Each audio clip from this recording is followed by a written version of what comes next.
पड़ा, लेकिन वहीं पर दूसरी तरफ और भी लोग को देखो, उस ध्रुव को देखो, उस एकलव्य को देखो जो गुरु द्रोणाचार्य के जब उस गुरुकुल में गया और पांडव और कुरुवंशी बहुत से बच्चे वहाँ पढ़ रहे थे, विद्याध्ययन कर रहे थे, लेकिन एक शूद्र पुत्र होने के नाते या गरीब होने के नाते यदि द्रोणाचार्य को भी देखा जाए दूसरे दृष्टि से तो द्रोणाचार्य महात्मा है, विद्वान है, ज्ञानी है, अद्भुत धनुष विद्या के प्रकांड उस समय श्रेष्ठ आचार्य थे।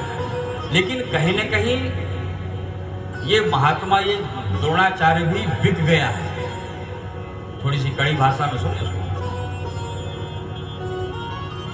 अरे जब तुम शिक्षा ही दे रहे हो तो क्या किसी एक आध गरीब बच्चे को अपनी क्लास में नहीं बैठा सकते हो? और फिर वो भी जिज्ञासु है, वो भी सीखने का अपने भीतर संकल्प ले रखा है।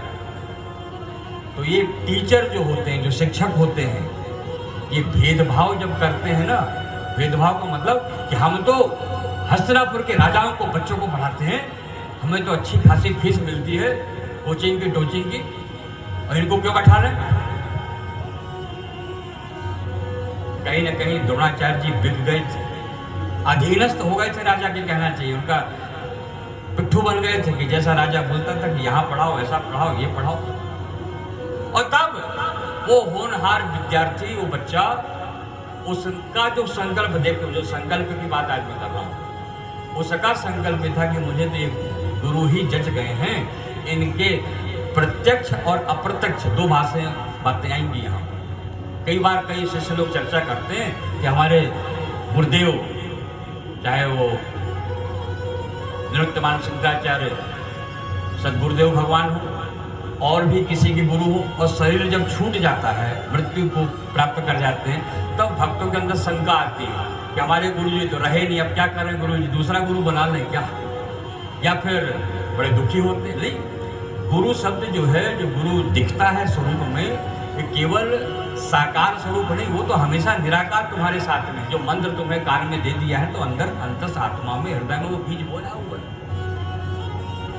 हाँ, ये चित्रपट जो होते हैं, जो फोटोज होते हैं, उनके माध्यम से उनका स्वरूप हमारे अंदर जागा रहता है, हमेशा प्रकट रहता है। और वही निराकार रूप में जो हम उनकी अनुकृति को अपने भीतर आकृति देते हैं, वही हमारी सफलता का कारण होता है। और ठीक ये उदाहरण है एकलव्य का। एकलव्य ने द्रोणाचार्य को देख लिया, उन्हें मना कर दिया, तुत्कार दिया, और तब जाकर के मिट्टी की मूर्ति बना लिया था उसने। सुना है तुमने कथा?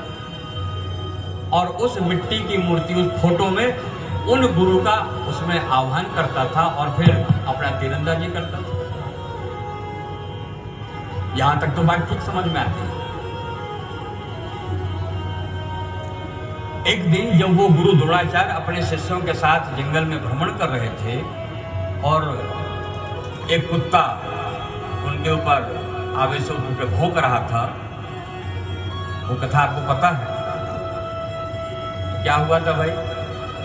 उस एकलव्य ने देखा कि मेरे गुरुदेव सब लोग आ रहे हैं और ये दुष्ट कुत्ता जो है बाल दाढ़ी देख करके उनको नहीं सम्मान दे पा, कुत्ता भौंक रहा है, तो मेरे गुरुदेव को अपमान हो रहा है। और तब उस पेड़ की आड़ में बैठे बैठे एकलव्य ने इतने बाण मारे कि उस कुत्ते की जो है क्या हो गया था भाई?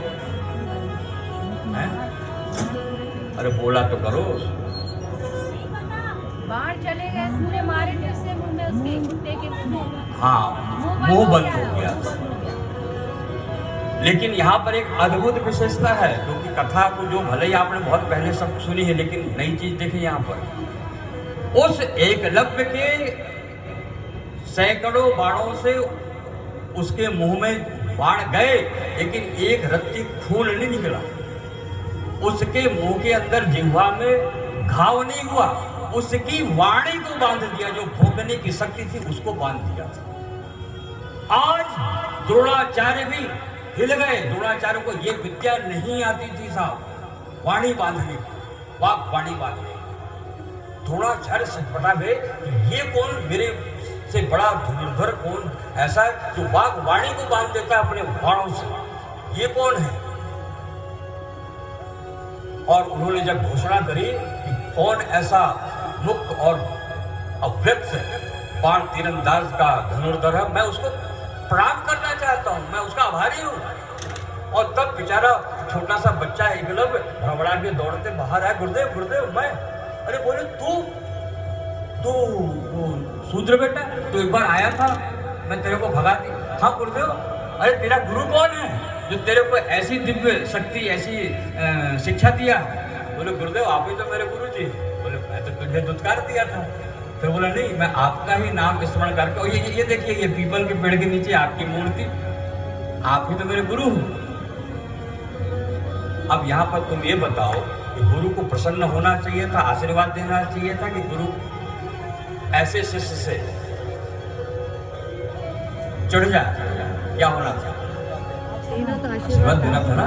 लेकिन कहीं न कहीं इसी भीष्म पितामह की तरह गुरु द्रोणाचार्य के अंदर जो है कुंठा जाग गई, ईर्ष्या जाग गई कि इसके भीतर इतनी शक्ति है, तो कल को जो मैं अर्जुन को इस पूरे विश्व का वन में आपका गांडीव धनुष चलाने वाला इकलौता एक छत्र बनाना चाह रहा हूं, ये तो इस गांडीवधारी धनुष अर्जुन को भी द्वितीय स्थान पैदा कर देगा, ये टॉप पे चला जाएगा। ये अंदर मन की घृणा तो देखो, दुष्टता तो देखो, ये धृष्टता है एक प्रकार से, ये गुरुता नहीं है, ये महानता नहीं। गुरु का अर्थ होता है गुरु सबके ऊपर कृपा करे, आशीर्वाद, सबको संभाव से देखे। और कोई ऐसा विशिष्ट ज्ञानी आ जाए, कोई संत हमारे बीच में आए, तो हम उसको नमन करें कि भाई हमसे ये जरूरत है कि मैं बड़ा विद्वान हूँ। वो भी हो सकते हैं विद्वान लोग बड़े बड़े, जिनके सामने हम लोग झूमते हैं। और ये उस द्रोणाचार्य की धृष्टता है, निकम्मापन है, मूर्खता है। मैं व्यास मंच से कहूं तो अति नहीं होगी कि जब धनुष बाण को जब पकड़ा जाता है तो अंगूठे के बल पे ही बाण को जो है सरकाया जाता है, उंगलियों से नहीं किया। बाण जो होता है अंगूठे से, जो किसी भी चीज खींचेंगे अंगूठे से। और आज इस तथाकथित द्रोणाचार्य ने अंगूठा ही मांग लिया, दाहिने हाथ का अंगूठा, कि इसकी शक्ति क्षीण हो जाएगी, ये कल से जो है निरीह हो जाएगा, कल से मेरा नाम, मेरा अर्जुन सर्व श्रेष्ठ धनुर्धर कहलाएगा। ये मन की बुद्धिहीनता, खिन्नता, ये तो चलो उनकी स्थिति है, लेकिन जो शिष्य की स्थिति थी वो अपने मन में जो रूप और स्वरूप को स्वीकार करके और रोज मंत्र जाप करता था, धनुर्विद्या सीखता था, उसका ही परिणाम था कि एकलव्य सर्वश्रेष्ठ धनुर्धर बना। ठीक वही स्थिति हमारे तुम्हारे लिए भी अपने गुरु के प्रति होनी चाहिए। गुरु का शरीर मायने नहीं रखता। अच्छा ये बताओ, इत्र की शीशी लाओ, बढ़िया वाला सेंट लाओ, बहुत लाखों लोग रुपए के मिलते हैं, बड़े महंगे महंगे सेंट हैं साहब, बहुत महंगे सेंट होते हैं। अच्छा सेंट की शीशी तो ले आए, अब ये बताओ कि, और शीशियाँ भी बड़ी सुंदर बनी होती है सेंट वाली, इत्र वाली शीशियाँ बड़ी प्यारी प्यारी बनाते हैं, बढ़िया मोटी सी, चिकनी सी, डिजाइनदार। और यदि कोई कहे कि साहब शीशी बड़ी सुंदर है, तो शीशी का पेमेंट दिया हो कि इत्र का पेमेंट दिया हो? रेट किस चीज का है? और धोखे से यदि शीशी गिर जाए, फूट जाए, तो तुम रो माथा पटको, हे भगवान मेरा नुकसान हो गया, क्या होगा? अरे वो तो कांच की शीशी थी, वो फूटी है, लेकिन इत्र क्या हो गया? इत्र अभी तक बंधा हुआ था, अब वो स्वतंत्र होकर के पूरे मोहल्ले को महका रहा है। जिसको जिसको वो इत्र लगा होगा, वो दूर दूर तक जाकर के उस सुगंध में, उस आनंद में, परमानंद में डूब रहा होगा। शरीर छूट जाए तो छूट जाए, लेकिन वो जो गुरुवाणी है, वो जो शब्द है, वो तो आज भी व्यक्तता अवक्ता निराकार हुआ, वो तो अव्यक्त रूप से आज भी व्यक्त है, कानों में बात करता है। इसीलिए अब सौंप दिया इस जीवन का सब भार तुम्हारे हाथों में, सब भार तुम्हारे हाथों में है, जीवन तुम्हारे हाथों में, और हाथ तुम्हारे हाथों में, और हाथ तुम्हारे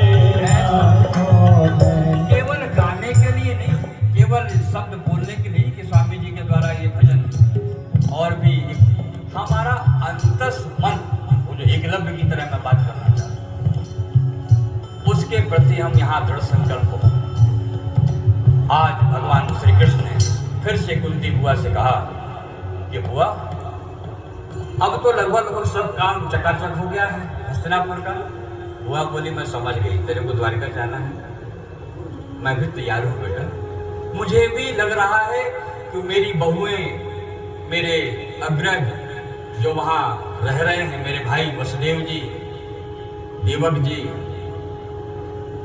सूरसेन जी, उग्रसेन जी,